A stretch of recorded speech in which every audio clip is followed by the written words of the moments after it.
This episode of Mission Log is brought to you by Blue Apron, a better way to cook. Check out this week's menu and get your first 3 meals free with free shipping by going to blueapron.com/missionlog. Mission Log, a Roddenberry Star Trek podcast. Episode 218, Time's Arrow, and Time's Arrow Part II.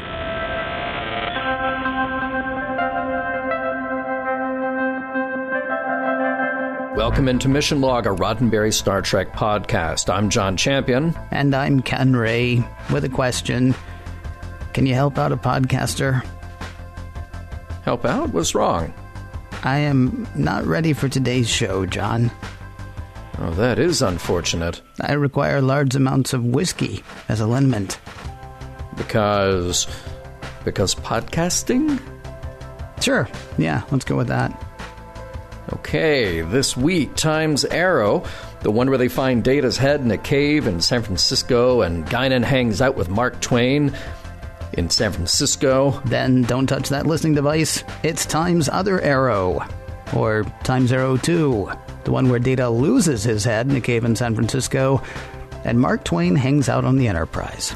All right, I've got trivia coming up in a moment, but first, a word from, about, and for Blue Apron, a better way to cook. You ever thought about how much money you spend on food that is seriously, I don't want to say substandard, but maybe not a foodie's idea of food, like $12 on a hamburger, some places, chain places. I mean, they're good, but what's weird is we'll do that without thinking, then balk at spending less money on better food. This is where Blue Apron comes in. For less than $10 per person per meal, Blue Apron delivers seasonal recipes along with pre-portioned ingredients to make delicious home-cooked meals. You won't have too little and you won't accidentally buy too much, so less waste and less money spent. And Blue Apron makes you a better cook even when you're not using their food. At least it did for me. Because, you're not just warming up food prepared by someone else. I mean, you are using their ingredients, but you're following a recipe. And for me, that actually rubbed off. I found myself doing things that I'd learned in the Blue Apron recipes and other stuff that I was cooking on the nights that I wasn't using the Blue Apron food. Very cool. And speaking of the recipes, while you will use some of the same ingredients again, you can choose from a variety of new recipes each week, or let Blue Apron's team pick for you. So recipes are not repeated within a year, so you won't be eating the same thing week after week after week. So here's what we would like for you to do. Check out this week's menu and get your first 3 meals free with free shipping by going to blueapron.com/missionlog. You will love how good it feels and tastes to create incredible home-cooked meals with Blue Apron. So don't wait. Start today at blueapron.com/missionlog. And that way you can put all that delicious food into your mouth, whether your mouth is on your face or on your forehead. Blue Apron, a better way to cook, and a huge thanks to Blue Apron for sponsoring this week's show. So the question, if you were a time-traveling thing that craved, good sustenance, what would you do? And then the answer, of course, is I'd call Blue Apron, or actually go to the website and use the thing and do the thing. Well, I like putting food into my mouth hole. So, so much. Although I do like throwing food at your forehead. I got to be honest. It's happened. Yeah, it has a time or two. Hey, tell us what you like to do with your food. Within reason. There are lots of ways to get in touch with us. Mission Log Pod is the address to find us on Facebook, Skype, and Twitter. If you want to leave us a voicemail, we would love to hear your voice. 323-522-5641 is the phone number to call. 323-522-5641. Our email address is missionlog@roddenberry.com. Our show website, including discovered documents, is at missionlogpodcast.com. And please do remember, we may use your comments on an upcoming episode of Mission Log. And if those comments include trivia, John may use those. Quick, get them in right now. Oh, sorry, you just missed it. No more trivia for Time's Arrow. But, coming up, other trivia other times this week. Now, are you going to do trivia for Time's Arrow 1 or Time's Arrow 2? Well, we were going to do everything together. Oh, you madcap. Yeah, crazy. Yeah, go for it. And only really one minor difference here. So Part 1 was written by Joe Menosky with the teleplay credit going to Joe Menosky and Michael Piller. Part 2 was also by Joe Menosky, but Jerry Taylor wrote the script. Interesting little thing about script changes. One abandoned story point that I think would have been interesting. There was much more business, just much more going on in the 1890s, and the crew would have been around for longer, and Picard would have ended up running a cafe. Because why not? Yeah, sure. Right? Yeah, absolutely. Now, Les Landau directed both parts, and originally Rick Berman wanted the time travel sequences to take place in the 1990s. And then it became the 1960s, and then the 1930s before settling on the 1890s. Now, a little context about production here that I think is important. Part 1 was produced in the late spring of 1992. The announcement for Deep Space Nine had already been made for a premiere in January of 1993. Now, what was to be a one-part next-gen episode became a two-parter in order to assuage any fears that all the attention on Deep Space Nine meant that Next Generation was over. It definitely was not over. But there were some big staff changes over the summer between Season 5 and Season 6. Jerry Taylor became a co-executive producer of Next Gen. Peter Allen Fields became co-producer on Deep Space Nine, along with our old friend Ira Stephen Bear.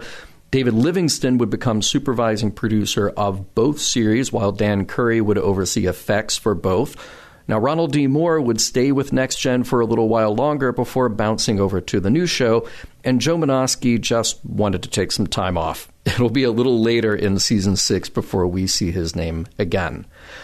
There are some deleted scenes. Those would be on the Blu-ray. You have Dr. Crusher working more with the doctor in the San Francisco infirmary.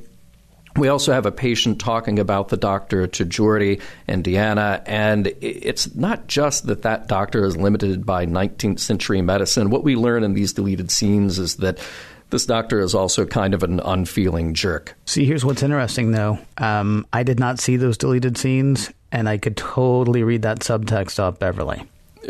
Really? That he's just an unfeeling jerk? Interesting. Well, I don't know if it was that he was an unfeeling jerk, or my guess is he also treated nurses like they, weren't worth anything.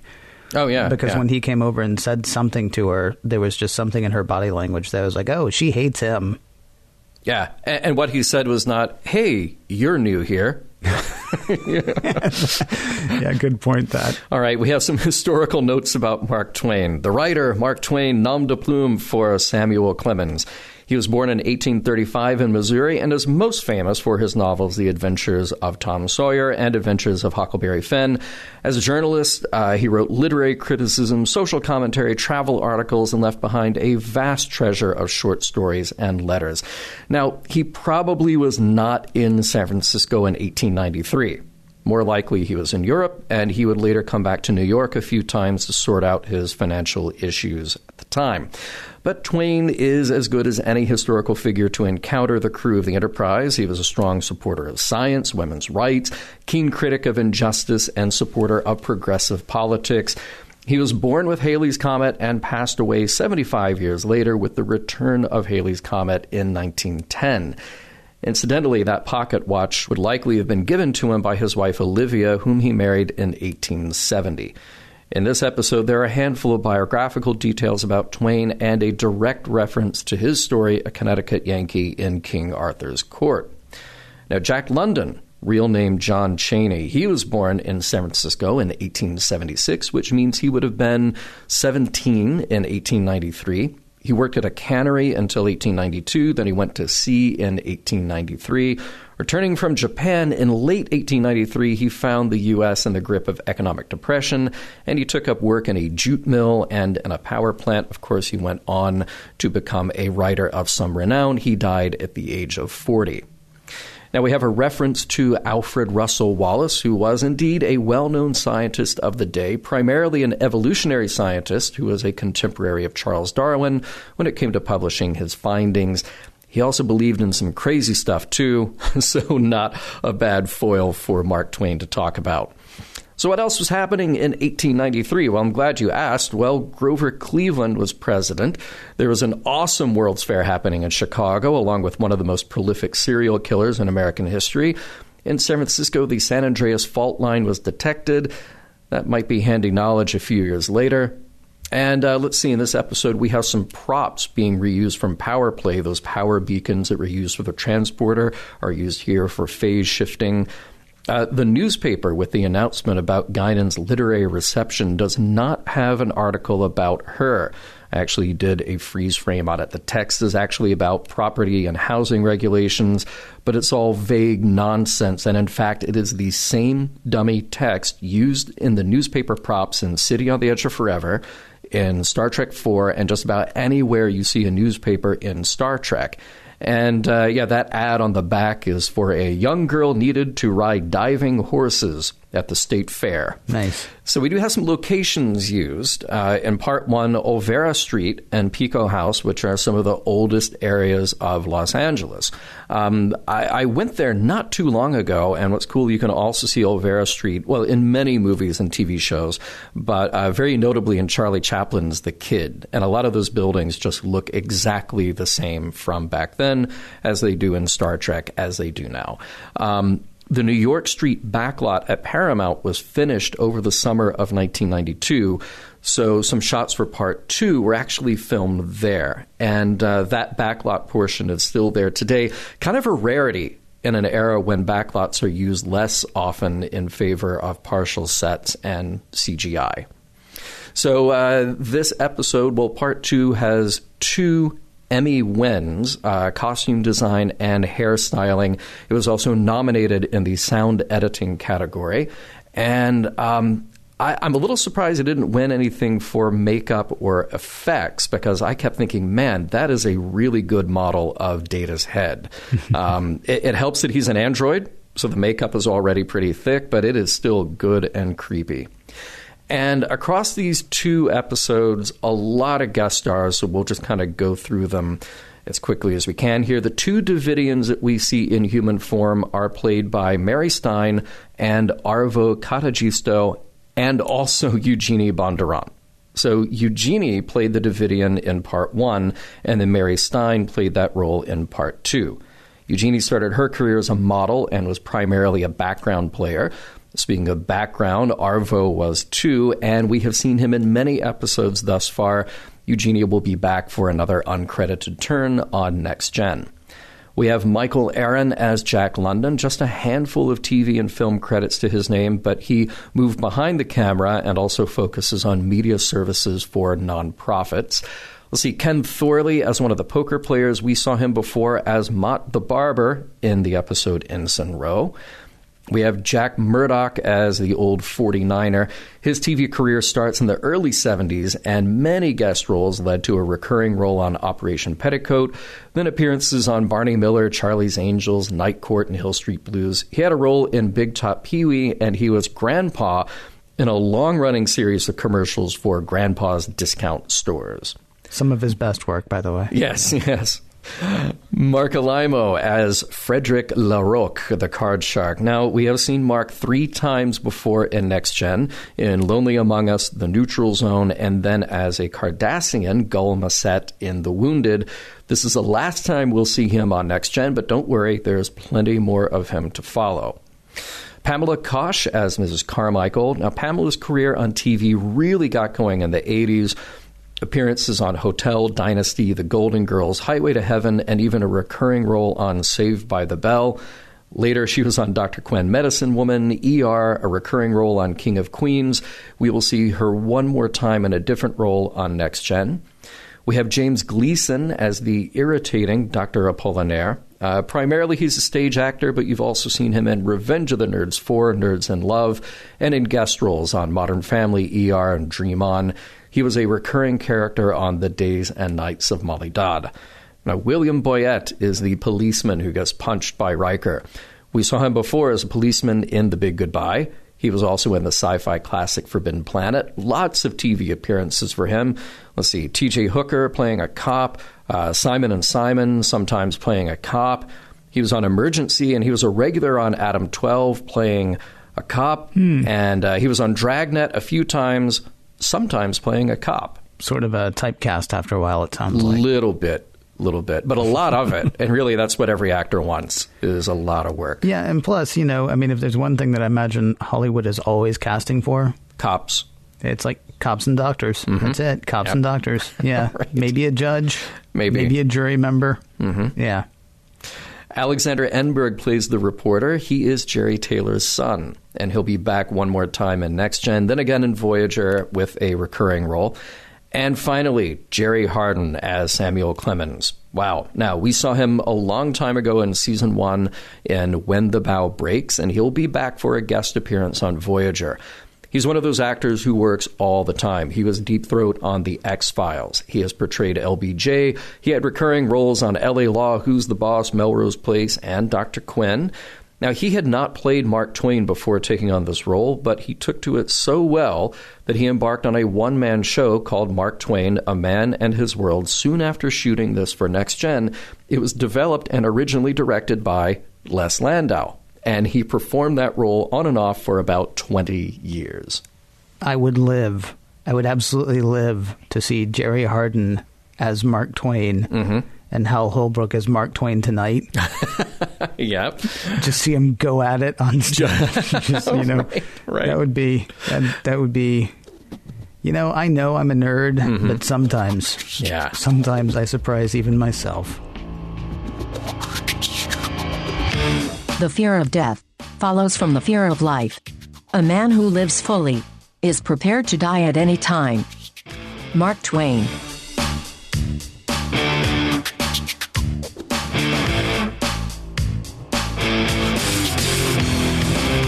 Prologue. Hey, this looks familiar. The Enterprise has been called back to Earth after the discovery of some weird artifacts in a cave near Starfleet HQ.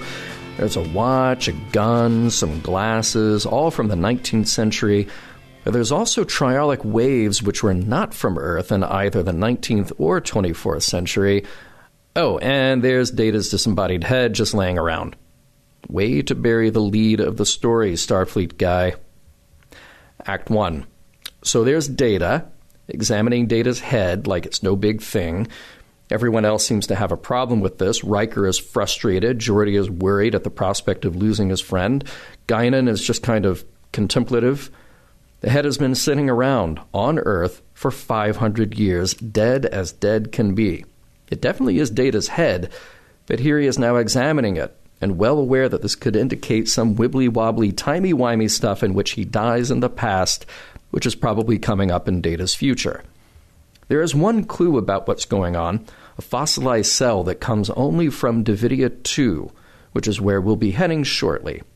And another, the aliens they're dealing with could be shapeshifters, allowing them to pass for human if they were on Earth. The planet is well empty, no signs of life, but Data is picking up temporal distortion and, you guessed it, triolic waves. A landing party, not consisting of Data, is assembled to go investigate. What they find is a bunch of empty chambers in a cave, more of those waves and nothing else, except what Deanna can sense. Humans, dozens of them, all around. Act 2. There are people there, but not in phase. Like they're in another phase or the next phase anyways. It's a variance of a tiny amount, 0.004 seconds, and Data is the only one who can tune an instrument to the right frequency to join them. He beams down, and Geordi opens up the subspace field. Data's voice transmits over the communicator, and in a moment he is describing what he sees. Humanoid life forms with mouths in their heads, which are consuming tiny energy fragments emanating from a container of some sort. An Ophidian is there as well, a snake-looking creature which seems a key part of the time distortion. A few seconds later, Data's voice fades, there's a crash, and he is gone. But Data wakes up, finding himself on a cobblestone street just being missed by a horse-drawn carriage. Act 3. Data asks two passers-by about the Ophidian. They have no idea what he's asking and laugh off the confused Frenchman. When Data picks up a newspaper, he realizes he's been transported to San Francisco, August 1893. The next person he encounters is a decrepit homeless man, a 49er, looking for a handout. Nearby at a hotel, Data inquires about a room with the bellboy. He's friendly, but with no money, Data can't get a room. Until he overhears there's a poker game in the next room. The only thing he has of value is his communicator, partly made of gold. It's enough to buy in. And using the skills he picked up on the Enterprise, Data wipes out the other players. It's enough to get a choice room, top service, and he asks the bellboy to pick up some supplies for him. Outside in an alleyway, the old 49er is approached by a stoic-looking, well-dressed couple, a man and a woman carrying a medical bag and a serpent-headed cane. A beam of light shoots from the bag, sucking the life out of the old man, leaving his gray corpse behind. Act 4. Data's gone, which leaves the crew to debate what to do next. It's imperative that they figure out what was going on, since the aliens may have been a threat to Earth in the past, which would directly correlate with a threat now. Geordi will rig up some kind of phase discriminator. Man, where was he a couple of weeks ago when they needed a phase... Oh, right. Picard swings by 10-4 to find Guinan in heavy cocktail experimentation mode. It's not usually her place to say so, but she tells Picard he needs to go on this away mission. Really needs him to. They may never meet if he doesn't. In his hotel room, Data's rigging up some very complex machinery out of bits and pieces, stone knives and bear skins, and an anvil. It's much too technical for the bellboy to understand, so he just thinks it's a car engine. He leaves, and Data picks up the newspaper on his desk and honestly looks surprised, as he can be, to see an article about a literary reception hosted by Guinan. Act 5. At an elegant home, the unmistakable visage and voice of Mark Twain, Sam Clemens to those who know him. He's entertaining the crowd, including Guinan, with talk of Earth's ancient history and the proposal that it's very likely humanity is just a blip on the geological clock, making us very insignificant to the story of the universe. Data shows up and has to cleverly maneuver his way around the doorman in order to introduce himself to Guinan. She has no idea who he is. They haven't actually met yet. But when Future Boy mentions that he's from the Starship Enterprise in the 24th century, her interest is piqued. So is the interest of Sam Clemens, who has been eavesdropping on the whole conversation. Back in the 24th century, Geordi is working on shifting those phases. Beacons are set up in the cave, and before it can be tested out, Picard himself beams down. He joins the away team, sending Worf back up to the Enterprise. As the phase shifts, those glowing aliens Data described become visible. They are ingesting the bioenergy being fed to them. It's the imprint of life, Deanna says, an echo of the humans who died in terror. Just then, more of the Davidians step through the vortex to recharge the energy-sucking contraption. As they return to the vortex, one is carrying a serpent-headed staff. This time it's alive, and our crew members follow them through into the unknown. Part 2 Prologue. Sam Clemens is talking a young reporter's ear off about time travel, both real and fictional. It is his intention to uncover and stop whatever plot the time travelers have cooked up, since it must be a danger to the 19th century. Meanwhile, those creepy aliens who just barely pass for human pass by Data and Clemens on a busy San Francisco street.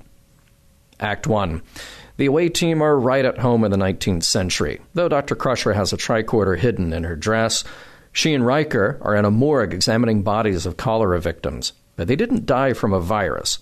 They died because the electrochemical energy in their nervous system was drained. Those Davidians have definitely been here. Oh man, this is getting heavy. Back in their lovely brownstone, Picard, Dr. Crusher, Riker, Deanna, and Geordi are discussing ways to track down Data and the aliens when they are interrupted by their landlord, Mrs. Carmichael, demanding payment of the rent. They don't have it. But you see, they're a theater troupe. Yeah, that's the ticket. And they performed in theaters here, London, all over the world. And they even made some money to sold-out houses. Yeah, that's what happened. So if she'll just wait a bit, they'll get her rent tomorrow. Sam Clemens has met that eager bellboy at the Hotel Bryan and talks his way into seeing Data's room. While he noses around the equipment, the bellboy is talking about traveling the world and writing about his adventures. Advice from Mr. Clemens that he should write his own story rather than entrust anyone else to do the job. The bellboy, young Jack London, runs off with renewed enthusiasm. When Clemens hears someone approaching, he grabs a piece of Data's machinery and hides in the closet. The perfect place to overhear Data and Guinan conspire about getting access to the mine in the Presidio where this all began. Act 2.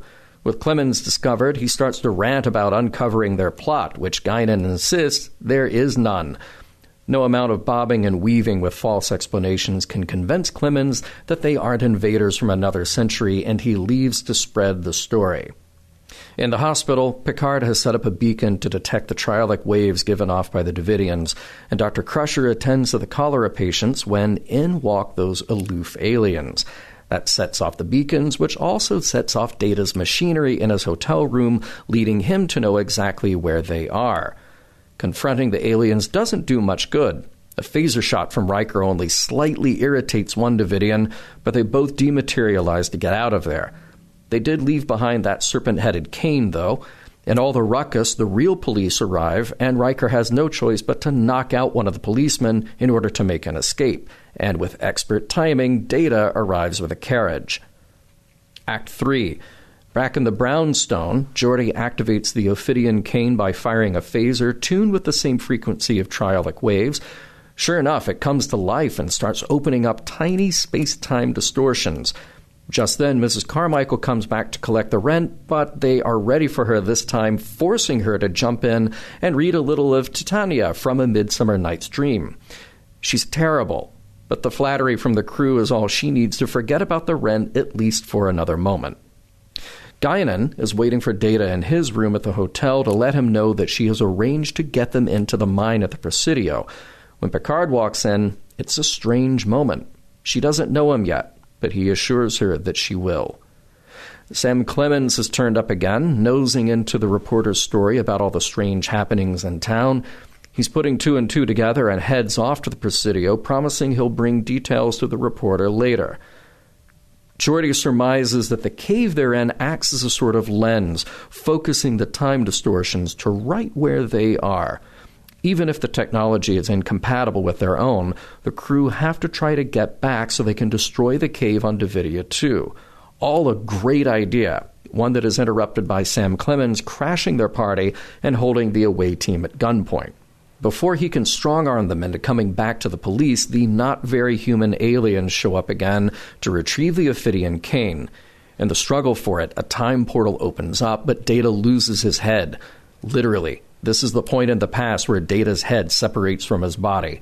One of the Davidians escapes through the portal, and Picard orders his away team to follow him. Guinan is injured, and Picard stays behind with her. Then Sam Clemens jumps through the portal himself. Act 4. On the other side, it's Davidia 2, and it's the 24th century. Data's body is there since he was the one holding the cane. Clemens is also there, and there's little choice but to beam them all back to the Enterprise. Stuck in the 19th century are Picard and Guinan.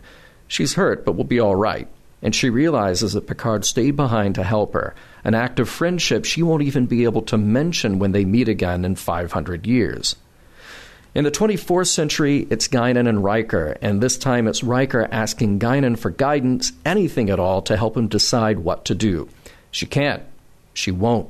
She could screw up history, everyone's history, by meddling. No one should know too much about their own destiny. Deanna has taken it upon herself to show Sam Clemens around the Enterprise and acclimate him to the 24th century way of life. There are no cigars, but there's also no poverty. So, a trade-off. Geordi is hard at work attaching the 500-year-old head of Data's that was found in the cave to the body they beamed back aboard. It's not working. But Clemens does come into the lab to collect his pocket watch, and he gently lets the unconscious Data know that he misjudged him. In the 19th century, Picard tries to communicate with the Davidian who was left behind during the last time the portal opened. He states that he is compelled to stop them since they are devouring humans. She's injured, but she warns Picard that any use of their weapons on the other side of the portal in the 24th century will only amplify the time distortion, thus destroying their world in the 19th century. And with that, she phases out of existence. Act 5. Riker is anxious, ready to go back to the 19th century to rescue Picard. Worf's more concerned about destroying the alien site on Davidia 2, even if that means leaving Picard behind. Deanna chimes in that he's right. Riker gives the order to power up the photon torpedoes. Geordi is still hard at work on Data, but he just won't boot up, even though everything seems in place. A little digging in Data's noggin reveals an iron filing that definitely should not be there. Cut to 1893, where Picard picks up Data's head and starts tapping away a message on his circuitry.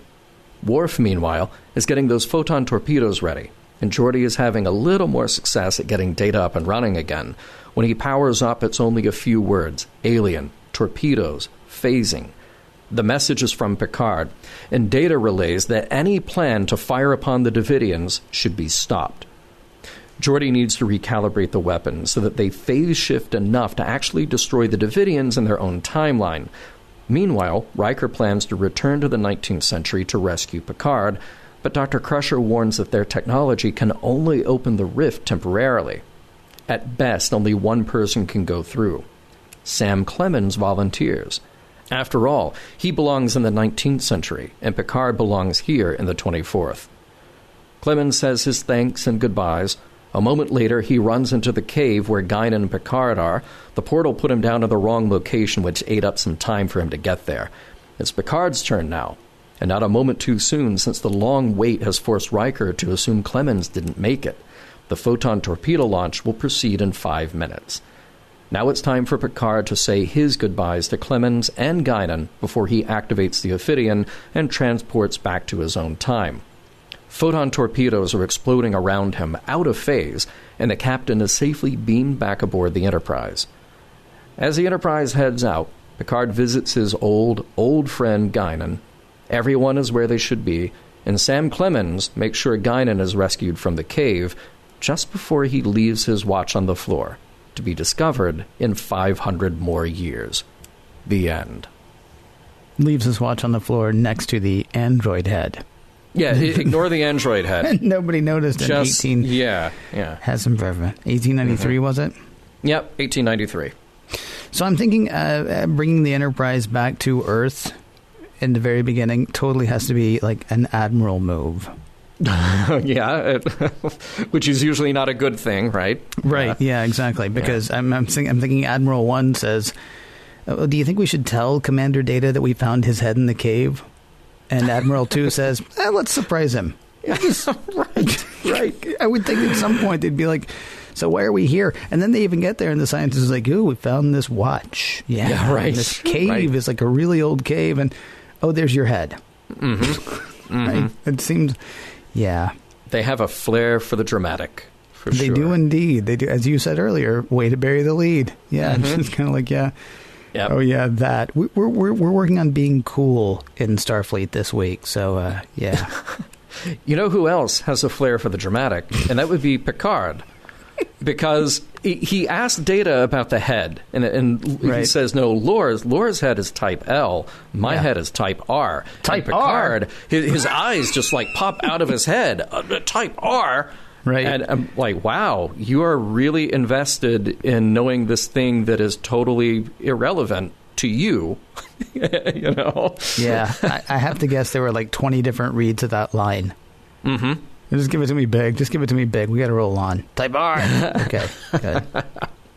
We have a nice callback to Data describing how he misses Tasha Yar, and Deanna has a photographic memory because she just rattles off that little monologue about how Data misses people. That was cute. I have a question, though. Was that about Tasha, or was that about Tasha's sister? Oh, right. Yeah. Because he mentions... I believe it was about Tasha's sister. I can't remember her name nor the episode, but for some reason I have it in my head that was about her, not about Tasha. Right. The episode was Legacy, and I think that Data's got a thing for the Yars, either way. Absolutely. That's true. Yes. So I do like that. So Geordi tells Guinan they found Data's head a mile beneath San Francisco. And where was Picard at that point to say, a mile? Because, unless a mile means something very different in the 24th century than it does now. Well, they've switched to metric, probably. Oh, okay, so it's a metric mile. He wouldn't really understand what a mile was anymore. Okay, so it's like 200 feet. Yeah, it could be. Yeah, I mean, really, though, the point of emphasis is actually on the 500 years ago, not how far down it was. I assumed that, well, both of those could have been exaggerations, actually, because I don't think either one was exact. Certainly the 500 years was closer than the mile. I'll grant you that. Right, okay. Here's what I thought was odd. The big reveal in this episode is exactly what happened to Ro and Geordi 2 episodes ago. Right? Right. Geordi's like, so they're out of phase, and I think Worf says, would 0.004 seconds even do that? And Geordi's like, yeah, it could be a year, could be 0.004 seconds. It is seriously exactly what happened to me last... No? Really? When you guys nearly killed the Romulans and got killed by the Romulans? No? Really? When we had my funeral... No, the wild jazz party we had. Oh, that. Yeah, we remember the party. Was that your funeral? Were you there, Geordi? Were you there? Exactly. Yeah. No, I remember you were there. That wasn't your funeral. I don't even remember what happened. Yeah. Didn't they even mention synchron waves in both episodes? Yeah, I believe they did. Yeah. I believe they did, yeah. But it's totally new this week. This is very TOS. Yes. I have no idea if anything like this has ever happened before, ever. Well, the other example of that, there's so much hand-wringing in this episode about saving Picard. Mm-hmm. And a couple of weeks ago, we were ready to write off Geordi and Ensign Ro in about 5 minutes. Yes. Did we do everything we could? Okay, too bad. We're moving on. Okay. Here's what I think we're finding out. Either you and I dreamed the next phase, or Geordi dreamed the next phase. Oh, maybe. Maybe that's because, it. Seriously, yeah. There's no togetherness on that at all. Not at all. Hey, here's a question. Why was the old 49er scared of the aliens? Had he seen them do this before? That's a good question. Yeah, because he was really terrified, and all they actually did was hold up a bag at him. Mm-hmm. Unless, he just realizes that medical technology in the 19th century is terrible. And he's like, no, you're doing this without anesthetic. Yeah. It could be that. Or it could also be that the people of San Francisco were already the closed-off wretches that I knew them to be in the late 20th and early 21st century. Anybody comes up to you and, says or does anything to you, and you're like, no. Yeah, you're like, no, get away. It's not really fear now as much as it is just, ew. Right. Right. I will say, though, I personally thought that the death of the 49er was particularly tragic because he is seriously... the most helpful non-player character anybody has ever come across ever. I remember totally. You've played video games, at least back in the day, right? I know you don't so much now, but how you you see an arrow over somebody's head, and so you walk over to them and they give you 6 paragraphs of stuff that you have to read because it's telling you about how to play the game. Right. He's exactly that. He walks up to Data and says, can you help me? And Data says no. And he says, okay, well, let me tell you everything about my life and everything about the city. Right. And that didn't even cost Data a quarter, which is, pretty helpful. Pretty awesome, yeah. Let's see, Worf, I think he's exaggerating a little bit, or he doesn't understand something when he says about that cave, our remains would have turned to dust long ago. Well, so it's been 500 years, which is not 10,000 years, and they're in a cave. They're in a cave, and there's a robot head, and there's a watch, and people are made of bones, and things that leave traces, maybe even clothes, things like that. I think his whole point was they may be going off to their death. Yeah. Oh, sure. Yeah. Sure. Although I think actually Worf would have been smiling at that point. So he might have, yeah. If we go back to the next phase, which of course is an episode that you and I made up. Right. We do know that Worf would have been all excited about dying back then because he would have done it in the line of duty. I have a question, and it's so we as the viewer have been let in on the whole thing about how special whatever Guinan says is to Picard, right? And vice versa.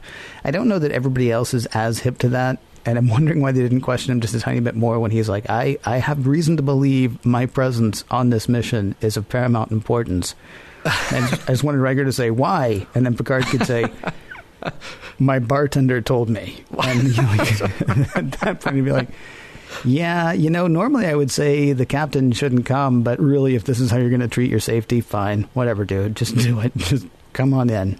And Picard knows it sounds crazy because he has never volunteered that information, not even as far back as yesterday's Enterprise. That is true. He's just like, no, this is important to me, so just don't ask any more questions. And again, we also have Ro Laren's prominence on that ship is thanks to Guinan. But again, you're not going to hear Picard tell Riker, no, seriously, Guinan vouched for her, so it's okay. Right. Yeah. Right. I'm not saying she's not a valuable character. I'm just saying. No, but just imagine if, like, she had been an astrologer or something, and then, right. Then you really have to question his judgment. Yeah. She is a very important character. If anybody else on the Enterprise had any idea how important a character she was, they'd be transferring off. Right.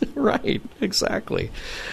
All right. I have to ask, where did all the 19th century clothes come from? Because they are fabulous, but they all jump through and they're in their uniforms. And then we start the second episode and it's like they've been there for a week, maybe more. Who knows? We know how Data won his money. Yes. Because he's an android and he can outsmart any card shark and win a bunch of money. But these misfits, they have no idea what they're doing, and suddenly they've got a wardrobe change every 5 minutes, like a Diana Ross concert. It is possible, though, that they also found a poker game someplace. Because don't forget, even though none of them would be as good as Data necessarily, they can play in concert, right? Oh, wait, and and Geordi can cheat. Geordi can cheat, that's true. Although I don't think they would have let him sit there with the visor on. But even if Geordi's out of the game, you've still got, Deanna, Beverly, and Riker have all played together as well. So they may have signs and, things like that. I'm willing to let that pass, mostly because we have no idea how long they've been there. You got to figure it's been at least a week because that woman from the box of Lucky Charms shows up and she's like, we've talked about this before. Rent's due on Wednesday and it's Thursday now. It was really good to see, the extras from Darby O'Gill and the Little People once again represented on Star Trek. Just once. Just once, I would like an Irishman who's not, top of the morning to ye. And let me have whatever, Well, we had Chief O'Brien. We wouldn't have enough of him. Okay. But, so maybe just one other time then. That's right. One more. Actually, I forgot about him. Any extra, though, is going to be, swinging a shillelagh. As long as that's not dirty. I don't know. And thanks to Mrs. Carmichael, we have our third now unique pronunciation of Picard in this episode. Because you have her calling him Pickard, and you have, as most everybody else says Picard, sort of an Americanization of that. And then Riker suddenly is very continental, calling him Picard. Really? He's, Riker is the one who drops that on us, like he's been suddenly studying some French. He's like, what do we do about Captain Picard? I totally missed that part. Yep. Yeah, it's in there. Kind of weird.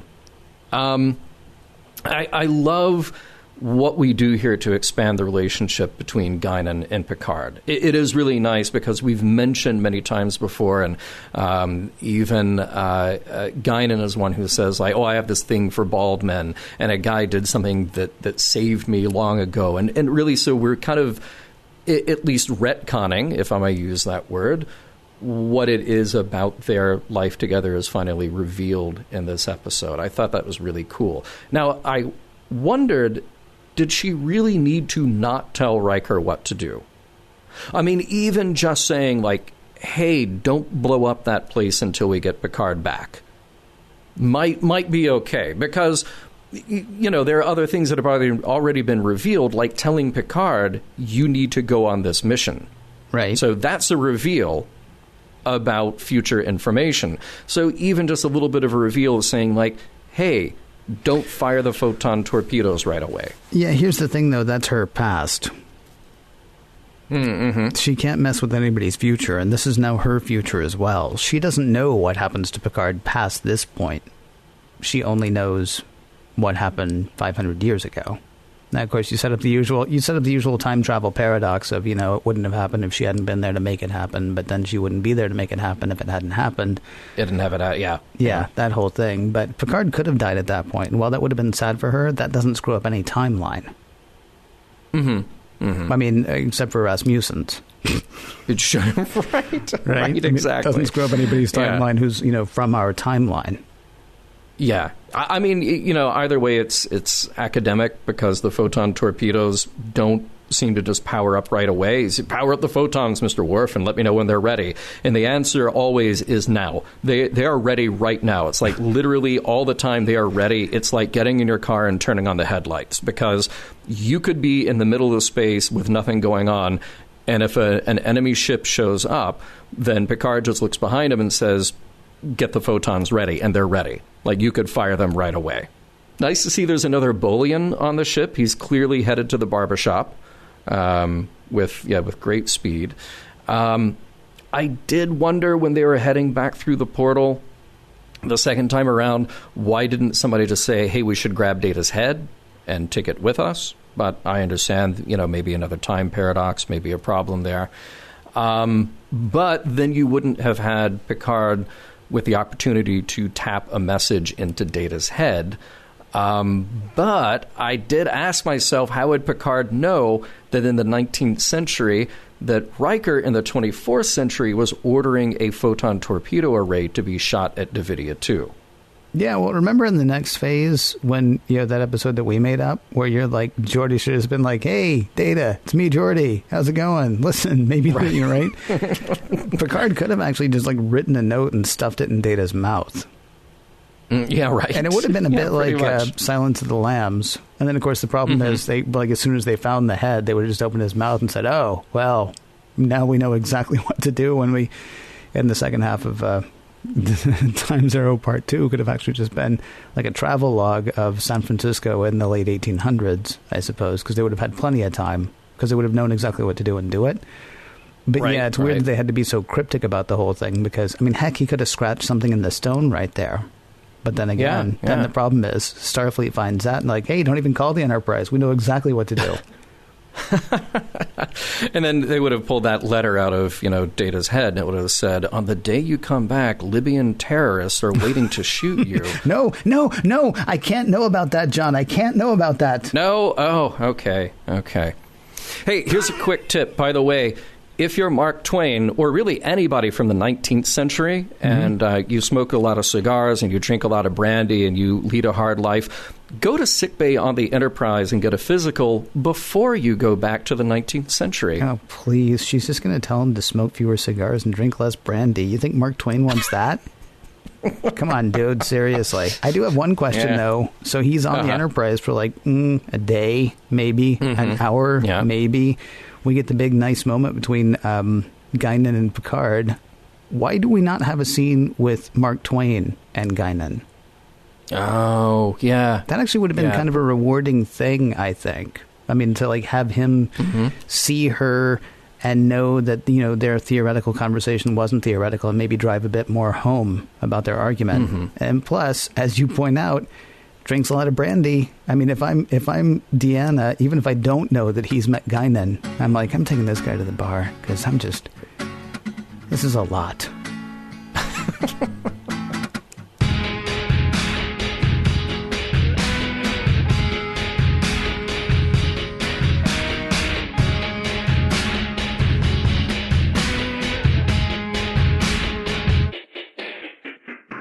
The two most powerful warriors are patience and time. Leo Tolstoy.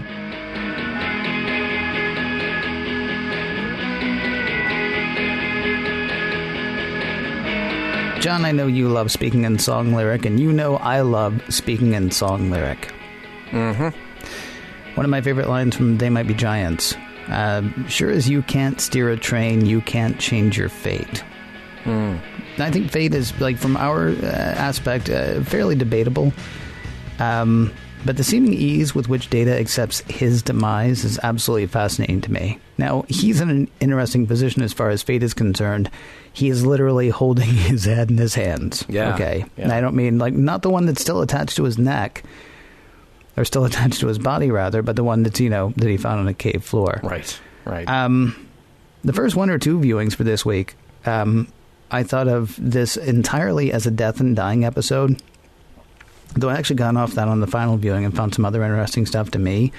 But initially, I'm still fascinated by the way that everyone deals with death, or with the impending demise, with the knowledge of their mortality. if you will. Yeah. Riker's got both anger and denial down. Picard's going to do whatever he can to stop it, even though he knows logically that there is nothing he can do to stop it.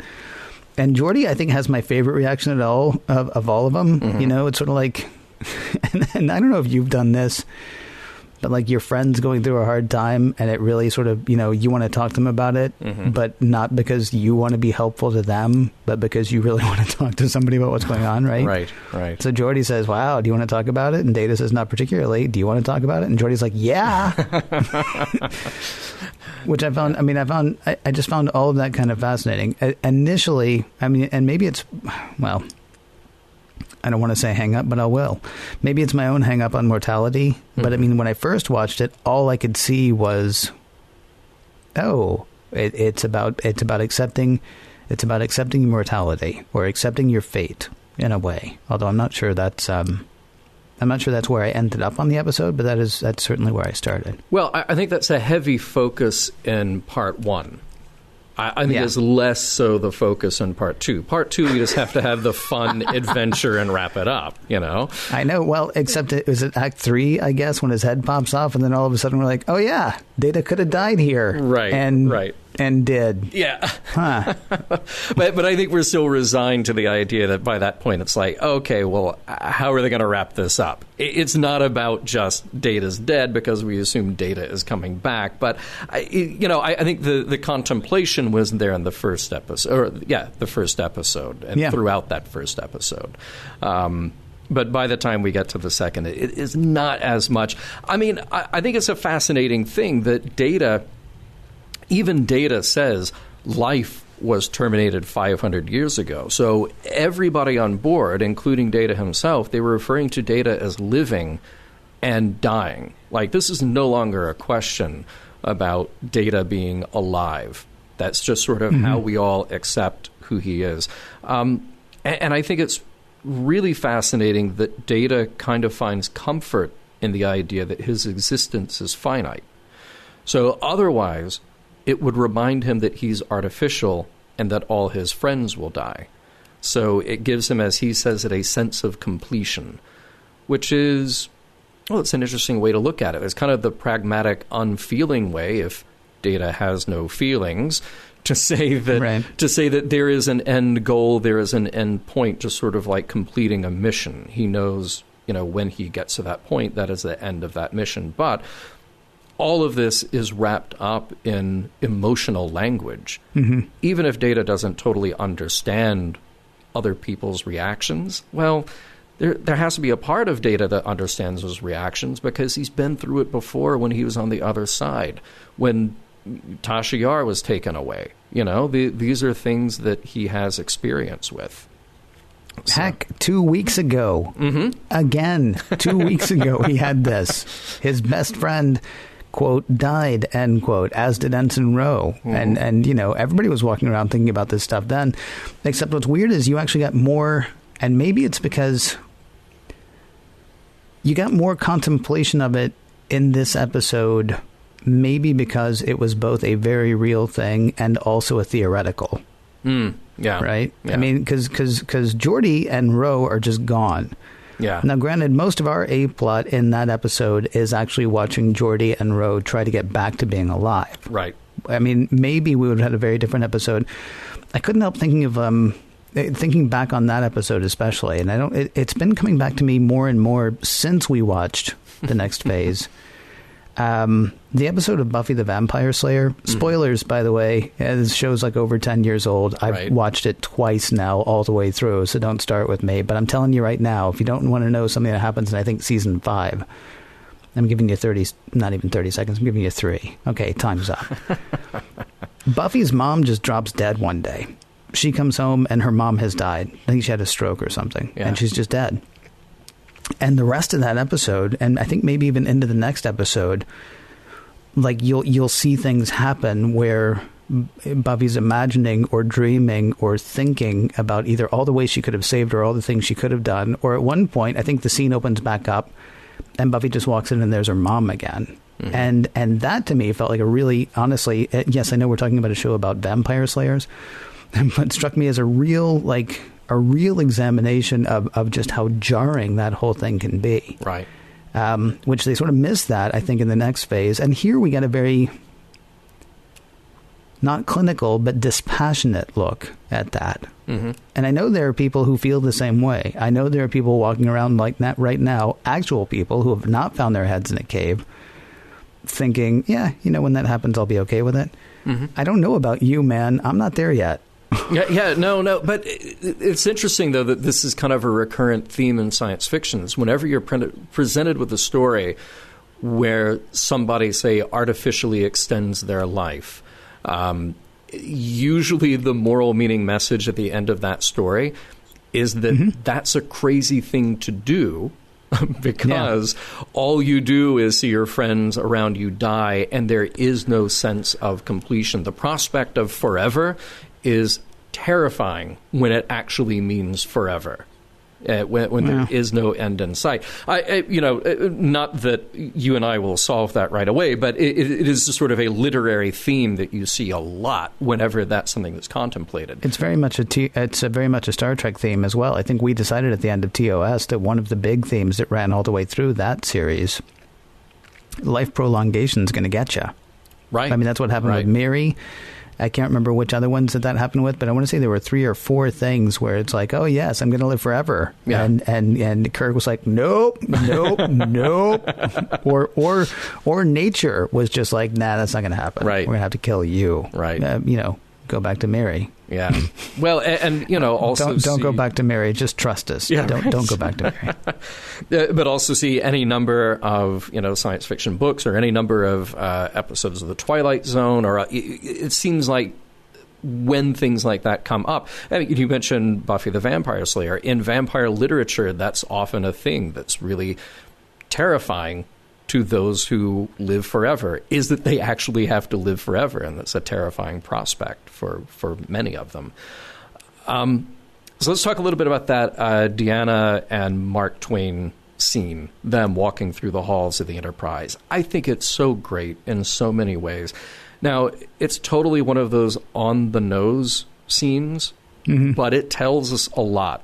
I love that he thanks her for helping a bitter old man open his eyes and see that the future turned out pretty well. Like he says that to the group.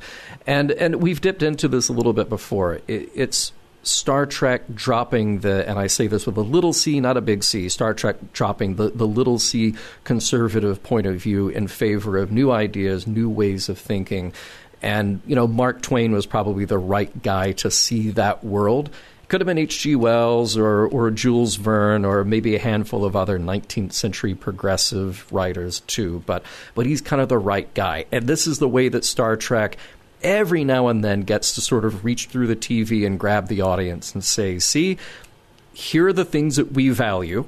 This is the kind of future that we like, and this is the kind of stuff we're trying to leave behind. And yeah, you might have to leave behind a hand-rolled Cuban cigar, but there are huge upsides to everybody getting on board with this idea of what a better future could be. So I kind of like seeing that. It's nice every now and then to have a moment like that is just telling the audience, here are Star Trek's values, and go. Yeah, it's not nearly as over the top, but it's reminiscent of I guess it's Act 4 of the Omega Glory, where it was just Kirk sitting there going, "Look, this is how things are supposed to work." Right. Kind of the same thing happens in that turbo lift. It's interesting. It did not even occur to me that it could be somebody else. Honestly, from a literary standpoint, it probably should have been H.G. Wells, but he's not recognizable, and he's not as easy to caricature. Sure. I mean, you put Mark Twain on screen, and even if you didn't have that voice, which I feel like we all sort of accept as what he sounded like. I'm not sure why we do that. I don't know if there are actually recordings, like on a gramophone or something. You know what? It's funny you bring that up. So I looked into this because I'm a Mark Twain fan.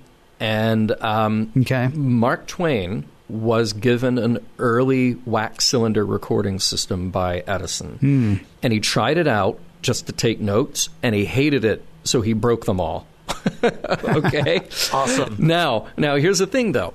There was an actor, William Gillette, who was a boy when Mark Twain was older and kind of known, and he lived nearby where Sam Clemens lived. So he visited very often, and he got to know Sam Clemens very well.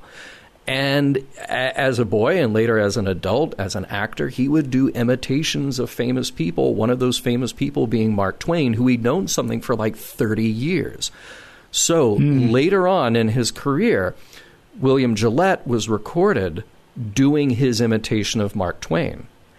And I have to say, it's not that far off.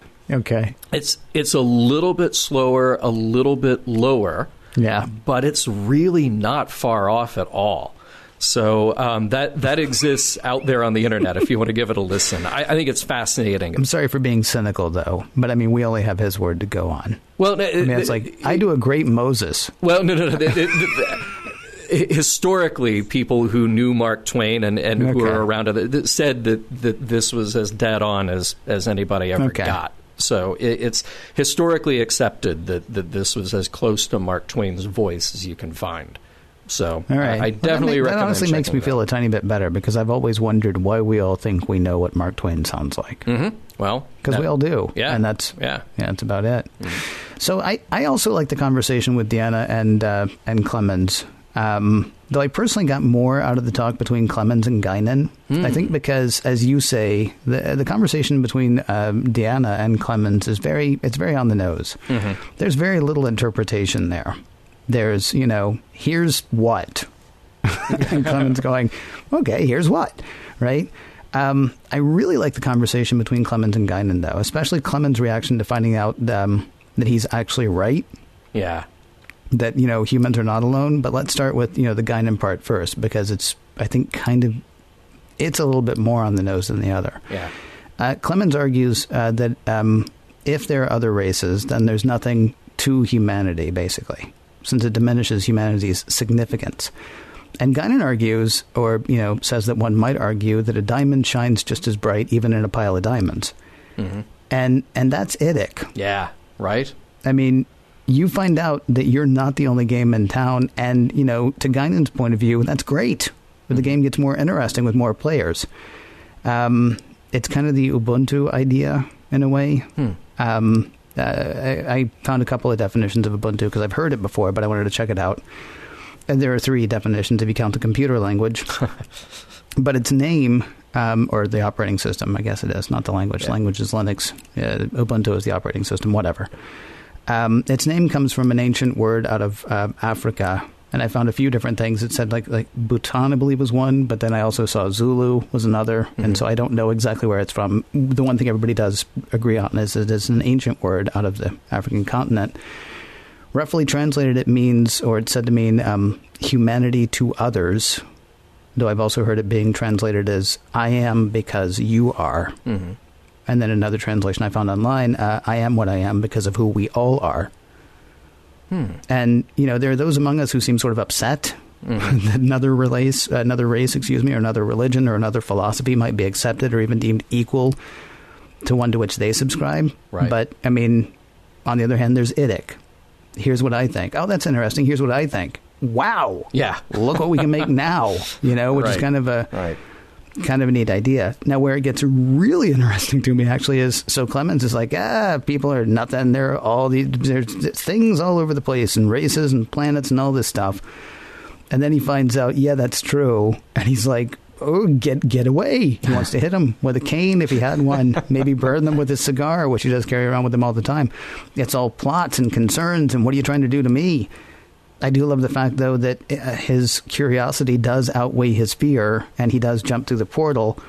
Although I will say he was lucky that he wasn't cleft in twain. Oh, well played. Well played, Ken Ray. Oh. Thank you. That was 8 paragraphs just to get to that joke. Yeah, I see what you did there. No, but I mean, it really is kind of interesting. He's like, and certainly we all have this, right? I shouldn't say we all have this. A lot of us have this. We have ideas of how we think things ought to be until we come face to face with that. Right. And then all of a sudden it's like, oh, well, here's what I believed yesterday, but that's ugly, so I'm going to hit it with a stick. On the other hand, the better part of humanity is when you think, wow, I totally hate those people. I totally hate those. Oh, are you one of those people? Yeah. Well, I like you. I never realized that. Maybe it's not so bad after all. You know, it's interesting because I totally agree with your interpretation, your look at that scene between Guinan and Twain. And I wish then, going back to what you said before, that there had been another scene with them on the Enterprise or somewhere. We have to obviously build the drama and build the conflict. But if anybody could have talked Twain down, it would have been Guinan. You know, before we even got to the point of him pulling a gun on all of them. You know, if anybody could have talked sense into him, it would have been Guinan, because they bonded on this idea of what the universe is really like and what humanity is really like, and whether or not we're significant and special. So, we have to stop doing this. But honestly, now I wish that scene did exist, because great. It's great that Deanna puts a button on it for him in the holodeck. But he comes in there and he's cantankerous and he's angry and he's like, "Oh, you got that blue fella chained up someplace," and the poor and the whole nine, right? And she tells him all this stuff. It would have really been great, though, to see an actual meeting of the minds. Yeah. In 10 forward between Guinan and Clemens at that point. Let's forget the "what do I do, Guinan? I'm not going to tell you" scene with Riker. We take that minute back, and we, because 500 years have passed. She knows more now than she knew 500 years ago, but she still believed what she believed 500 years ago. There is a federation now. There was no federation then. Then one assumes that she was just, hopping from planet to planet, hoping to blend in. Right. And it's yeah, well, but you can't begrudge the fact. Hey, I'm glad they had that first conversation, because it gave me a lot to think about this episode anyway. Yeah. So I have to say this. The aliens, man, the Davidians, are super creepy. I mean, they are really, really weird. And they are literally sucking the life out of humans. Though seemingly only the ones who are near death anyway. That seemed to be a thing. That's their cover. Yeah, they're just getting the ones who are about to die anyway. Not saying that that's, morally more acceptable, although, there's kind of a weird thing to be said about that. But when we get to the end, there's really no time for conversation on this one. We just need to blow them up. We really just need to kill them. I don't know if I can tie that back to the decisions made in Borg, whether or not there is a moral imperative to do what was done there or not. Picard tried to have a conversation with the one who was injured, and it just seemed to come down to, "I'm going to blow you up." And she was like, "Okay, but you blow yourself up when you do it. Bye." Well, except Hugh showed a willingness to change. I mean, sure. Picard was talking to the Davidian, and he's like, "Look, listen, we're from the 24th century. We should be able to find something." And she says, "No, really, nothing is as tasty as you guys." And so then he's like, "Okay, well, I tried." And in fairness, he really did try. I wouldn't say he necessarily tried as hard as he could have. Yeah. But he also didn't have much time. I mean, he ended up back in the cave, and then there was 10 seconds before it was going to explode, and they beamed him out. Yeah. Part 3 of Time's Arrow would have been Captain's Log. Still got Geordi working on some good energy for the Davidians, because much as I want to blow them up, I'm pretty sure that might be the wrong thing to do.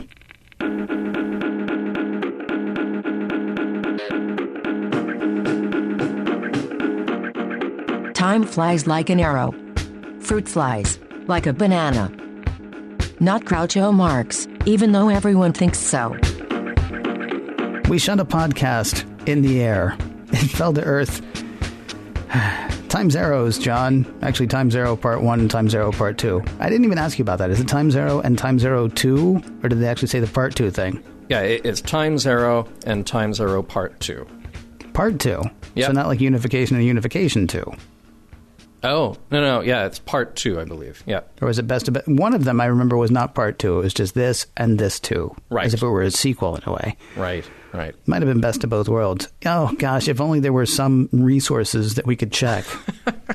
Like our own past podcasts. But no, past is behind us and we're moving forward. We're moving forward and deciding whether the meanings, morals, and messages, or the messages, morals, and meanings for that matter, of Time's Arrow and Time's Arrow Part 2 hold up and whether the whole episode stands the test of time. As always, we start with that part. Does the episode hold up, sir? And in your opinion? Those other shows, they feel like 500 years ago. That's why we don't remember them. And by the way, Ken, I'm a little shocked that in your song lyric quoting, I thought I was going to go a different direction. I thought it was going to be a snakehead eating the head of the opposite side. Interesting. So there was a lot of snake imagery in these two episodes. But so let's see how we should think about Time's Arrow and Time's Arrow Part II. You know how we will sometimes refer to I, Mud as the episode where we took a lot of heat for not just enjoying the fun of a show? Because there were things in I, Mud that we kind of couldn't get past. And as you like to point out, our job is to pick it apart. Our job is to really dive deep into what it's trying to say to us. Well, so this is an episode of Next Gen that is absolutely purely fun. It's not especially deep, though there are some deep ideas and some deep themes woven in there. But look, I'm a sucker for time travel stories. I love these characters. I love Mark Twain, as I mentioned before. It's kind of like they made this episode for me. And then you put on top of that, you have this equally creepy, scary alien plot, and then the fun, adventurous romp with plenty of humor. It just seems like everything in here is firing exactly the way it should. It's impressive from a production point of view. You've got a lot of outdoor, some location and some studio backlot shooting, which just looks great. Terrific costumes. It's just a ball. And you can't help but think, well, sure, Mark Twain is on the Enterprise in the 24th century. You know? Okay. So I think, yes, as a production, it holds up really nicely. There's really no point in the two parts that anything slows down or feels boring or feels out of place. You just sort of sit there and accept everything that's coming to you. So I really like this episode. I think it's a blast, even if it isn't particularly deep. But that's cool. I think that's fine. I think it does what Star Trek does well, which is, as we've always said, as Gene Roddenberry said, we're going to entertain you, we're going to make you laugh, and we'll slip in a heavy idea or two. And maybe with this one, those heavy ideas are sort of easy to swallow because it is such a fun episode. So now, how about you in terms of the production holding up? Well, I think the big difference between an episode like this or episodes like this and an episode like I, Mud, or specifically I, Mud, there was stuff in I, Mud that was offensive.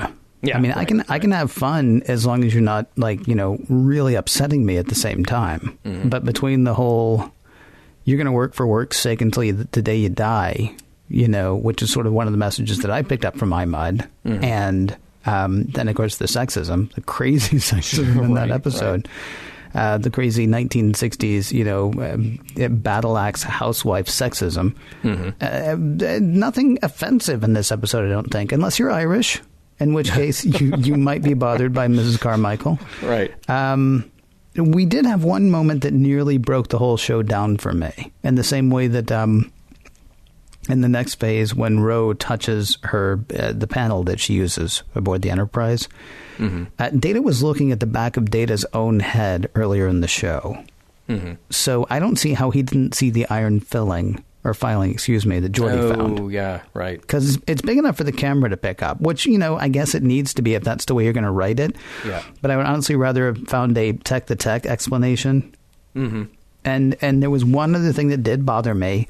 I believe there were two, like, down to the last minute things happening here. Like, you know, blow up that cave. Well, it's going to take 5 minutes to fire up the phasers. All right, well, then blow it up in 5 minutes. And then they get down to like 1 minute. And it's like, okay, any sign of the captain? No. Okay, go ahead and fire up the photons again, or still, or whatever. It's like, okay, 1 minute. And then, you know, he gets there. It's like, oh, we only have like 5 seconds to beam him up, which, you know, usually only takes about 1. But okay, that part kind of bothered me. That, you know, the Data came back online 1 minute before the world is basically going to be destroyed. That's getting a little tiresome. Now, all that said, I did find a certain amount of depth in this episode, which I thoroughly enjoyed. thinking about death is not one of my favorite things, and yet I tend to do it quite a bit.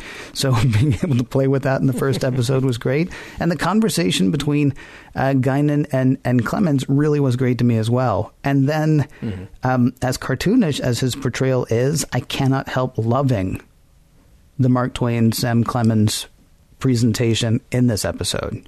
Yeah. So, yeah, I got a couple of problems with it, but I don't have any problems with this episode that stop me from enjoying the episode. I mean, again, we go back to, is it the first episode you want to show somebody? Not if you want to try to impress them with how deep it is, but if you want to, if you want to try to, have a little fun with it, because I mean, I don't think you even have to have seen an episode of Star Trek before. Okay, so there's that guy and there's that guy's head. Okay, that's trippy if I don't know who either of them are. And these two characters know each other, but they're telling me they know each other. So I don't even have to know that from before. I mean, it's not a bad, even a self-contained episode. Of course, it's much more fun that we actually know those characters. And so seeing them in a very different setting is, I mean, I'd say it holds up. It's not the best that Star Trek has to offer, but it's fun. And it's, it's a decent way to kick off a new season. So with that said, if it's not deep, do we still have messages in there? Mm-hmm. I think so. What about you? Yeah, I mean, it's interesting to me that Data is so resigned with the discovery of his disembodied head about his own death. It has occurred. It will occur. Hasn't he seen A Christmas Carol? Like, he's literally on board with the guy who does the one-man show of A Christmas Carol. That your future is not written. Fate is not finite. You can't actually change it. Hold on a second, though. That's not true. I mean, that's why I said earlier that having a discussion about fate for you and me is very different than for him, because he is literally standing there holding his head. Of course. Like a second version of the head that's on his shoulders. Sure. Wait, and he's lucky that he's got that second version of a head to stick on there. Things worked out okay for Data. In the end, is what I'm saying. He may still live an infinite number of years, as he suggests earlier in the episode. There is a line that Mark Twain has when he volunteers himself to go back in time to save Picard.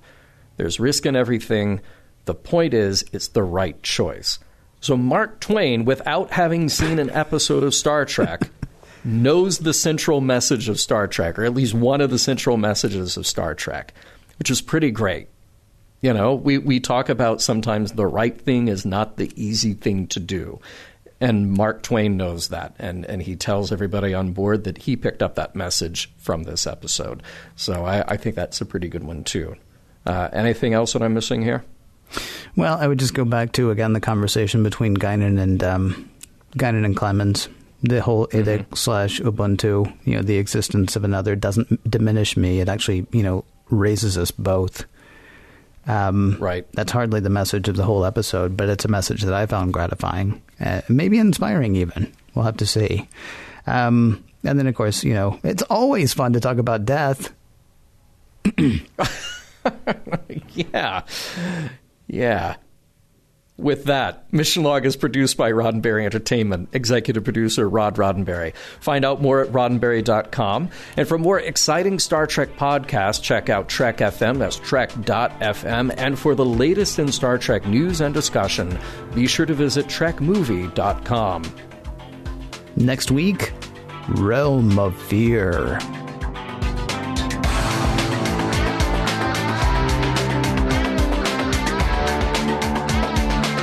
Some of the music for Mission Log provided by Warp 11, online at warp11.com, and from the album Messages by Key Theory, free to download at kitheory.com.